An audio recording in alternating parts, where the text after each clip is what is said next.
Jaden, did you feel the pressures?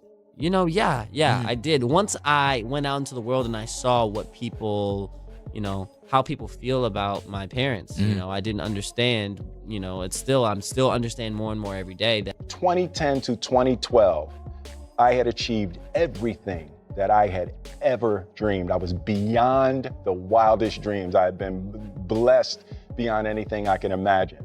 But nobody in my family was. How were you so able to create your own lane as opposed to just being the son of?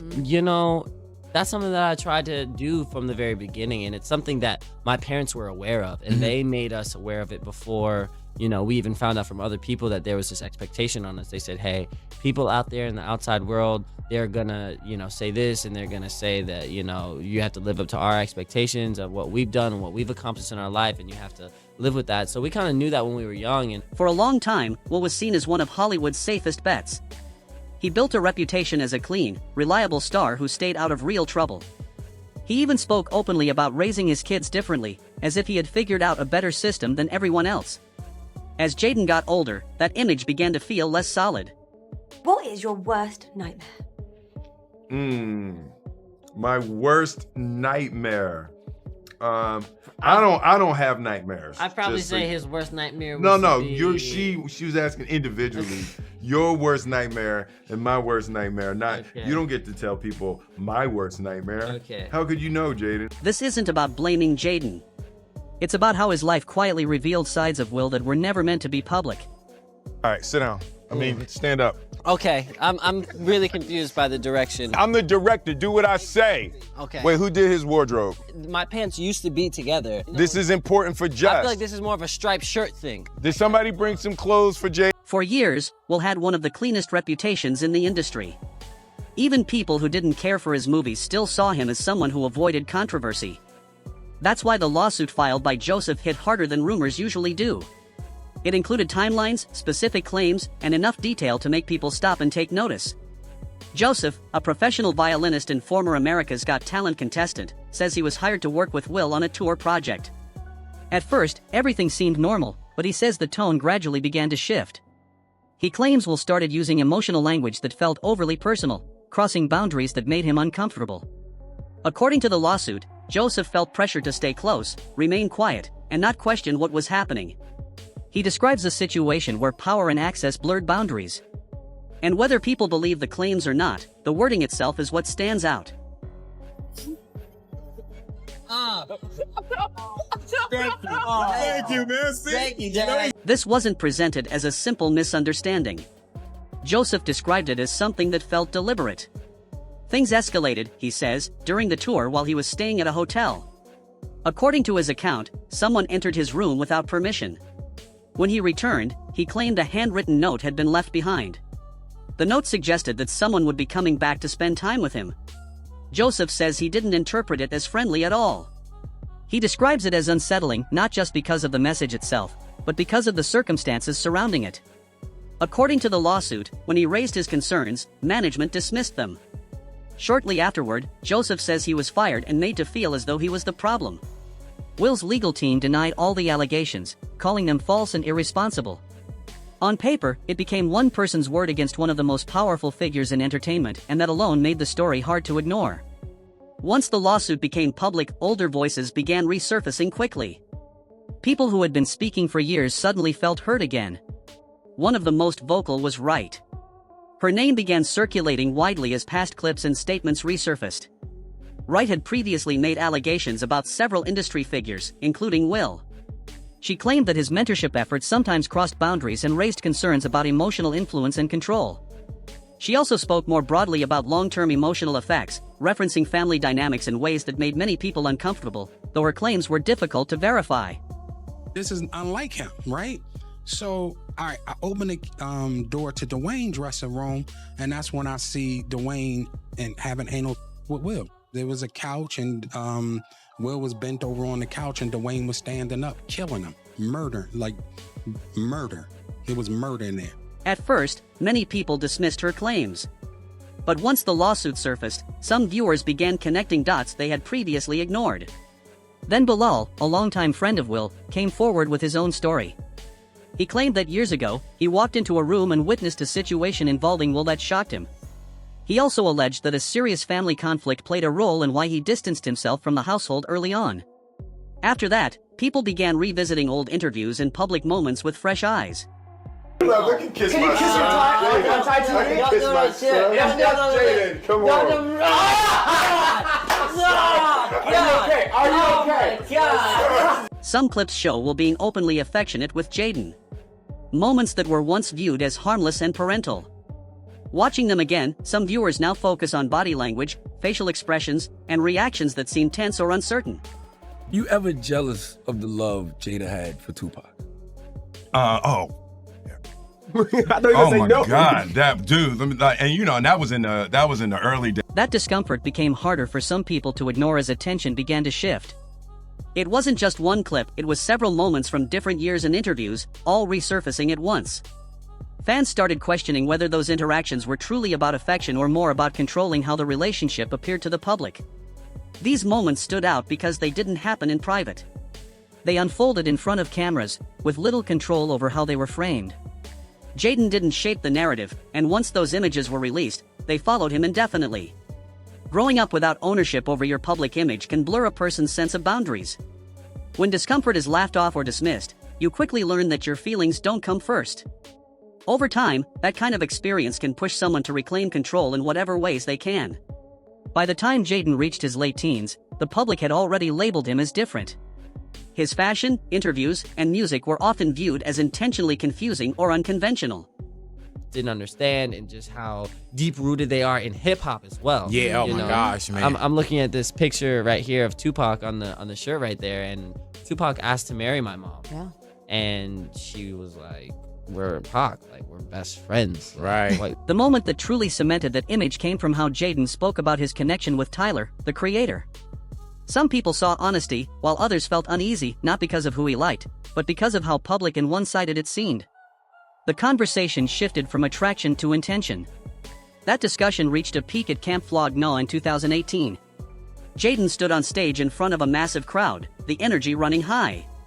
Grabbing the mic, he made a public statement that quickly spread everywhere and changed the way people talked about him. After that, Jaden's public identity began to look less like self-discovery and more like self-protection. If he remained unpredictable, no one could fully define or box him in, and that became his shield. That kind of strategy doesn't come from nowhere. To understand it, you have to go back to when his trust in his father may have started to crack. In 2013, Will released After Earth. This wasn't just another project, it was his vision from start to finish, framed as a passing of the torch. He openly spoke about setting Jaden up for long-term success, calling it the perfect launch. But Jaden was only 14. That detail is often overlooked, especially considering the film's massive global push and a budget of over $100 million. The pressure wasn't just to perform, it was to justify his father's belief in him on a very public stage. I'm not going anywhere. The thing that people don't get is everything at his house is free. So I can get anything and everything that I want at his house. So I think I'm gonna be there for 20, 30 more years. But he says as soon as I have a movie that's bigger than one of his movies, yeah, there ain't no reason to live at my house no more, but... That's a heavy burden for a kid. When After Earth was released, things went downhill quickly. The film wasn't just called bad, it was widely criticized and even mocked. Jaden took the backlash directly and became the main target. For someone raised to believe he was exceptional, that level of criticism hit hard. Not long after, Jaden asked to become legally independent from his parents. He wanted emancipation. This wasn't a phase or a tantrum, it was a serious decision. Later, Will admitted how deeply that moment hurt him. But the key point was that Jaden felt misled and exposed, as if his father's ambition had mattered more than his protection. This is where the trust truly began to crack. Acting no longer felt like an opportunity, it started to feel like a trap. So Jaden stepped back. He stopped pursuing traditional roles and began building an identity that challenged expectations. That shift explains much of what came next. Meanwhile, Will and Jada doubled down on the parenting style they had always defended. They believed strict rules were limiting and that punishment caused harm. Conversation replaced structure, and their children were given significant control over their lives at a very young age. At first, the approach sounded progressive. But in reality, especially with fame and wealth removing normal consequences, that level of freedom can turn into something very different. Without everyday limits, boundaries begin to disappear. Later, Will admitted the approach hadn't worked the way he expected. He openly said the no punishment rule was a mistake. He realized too late that children need boundaries not because they're bad, but because they're still learning how the world works. Without limits, everything starts to feel optional, including responsibility. For Jaden, that freedom came early and all at once. He wasn't just given choices, he was handed adult-level control without adult-level grounding. When problems came up, there were no clear lines, only conversations. And talk can only go so far when a child feels overwhelmed. Jaden was pulled out of traditional school early. There were no classrooms, no exams, and no daily peer environment. His education became informal and largely isolated. His parents believed school systems were too restrictive, and Jaden fully embraced that view. He began posting anti-school messages online, claiming schools were designed to control how children think. At one point, he even suggested society would be smarter if everyone dropped out. These statements didn't sound like quiet curiosity, they reflected someone far removed from everyday experiences. The issue wasn't questioning authority. It was isolation. School isn't just about academics, it's about disagreement, social friction, and learning how to function around people with different perspectives. Jaden missed much of that, and it showed. Without peers challenging him, his ideas rarely faced resistance. Instead of being questioned, they were often praised. Over time, this created confidence without grounding. He spoke with certainty, even when the ideas themselves didn't fully hold up. In public interviews, that disconnect became more noticeable. Jaden talked about time, energy, and reality in ways that sounded profound on the surface but didn't always hold up under closer scrutiny. That lack of challenge followed him into adulthood. When someone grows up rarely hearing no, real pushback can feel personal. Public criticism then feels harsh instead of constructive. Fashion became another outlet. Jaden embraced skirts and gender-fluid styles as a way to control his image. Almost instantly, it made headlines. Some people praised him, others mocked him, and it quickly became a cultural talking point. Later, Will admitted that phase frightened him as a parent. He said it was difficult to watch, but he chose to stay hands-off. The problem was that the world didn't care about philosophy or intention, and Jaden faced the backlash alone. The same parents who protected him from strict rules couldn't protect him from public judgment. He was exposed to millions of opinions without the emotional tools to process them. What looked like freedom from the outside often felt like abandonment on the inside. The pressure within the family didn't come from one source. It was shaped by unresolved tensions that lingered beneath the surface for years. One of the biggest influences was Tupac. Jada had always spoken openly about her deep bond with Tupac.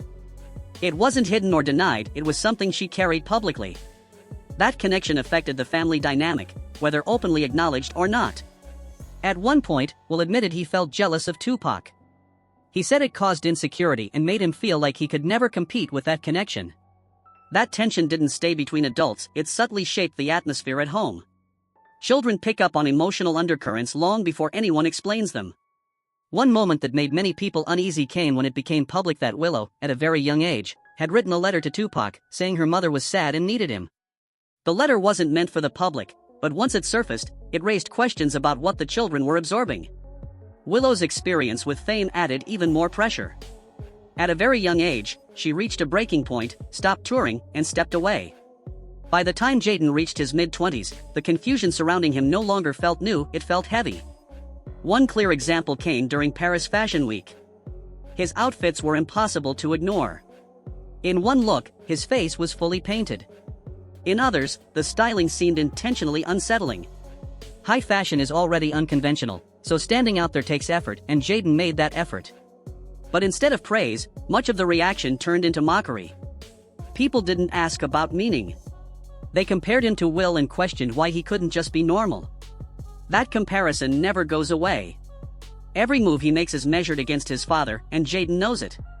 In a later interview, Jaden said something that caught attention. He said he hoped future psychologists would study him to understand what was wrong with him. The statement showed self-awareness. He knows something feels different, and he knows the world sees him that way.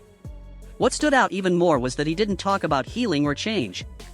He spoke about being analyzed later, as if he already viewed himself as a case study rather than a person. That perspective says a lot about how he sees his own life. When someone grows up constantly watched, judged, and discussed, it becomes easy to feel less real. In the same interview, Jaden admitted that people often approach him just to talk about his father, not his music, not his ideas, not his work, just Will. He said it makes it hard to feel like his own person. And that kind of isolation doesn't always look like loneliness from the outside. He's famous, wealthy, and constantly surrounded by people. But real isolation comes from not being understood, not being seen for who you really are. Every time Jaden tries to separate himself from Will, the comparison pulls him back. If he dresses simply, people say he's wasting his privilege. If he dresses boldly, people say he's embarrassing his family. There's no safe lane. At some point, the image stops feeling like rebellion and starts feeling like armor. If people are going to react no matter what, you might as well control the reaction. That seems to be where Jaden is now. The choices Will made as a parent are reflected throughout his son's life. What was meant to create freedom may have created confusion instead. This isn't just a story about rebellion or attention, it's about long-term consequences that took years to surface. Do you think Jaden struggled on his own, or was he given too much freedom too early? Did Will guide his son or lose control of the process? Share your thoughts in the comments. Like the video, subscribe for more, share it with others, and I'll see you in the next one.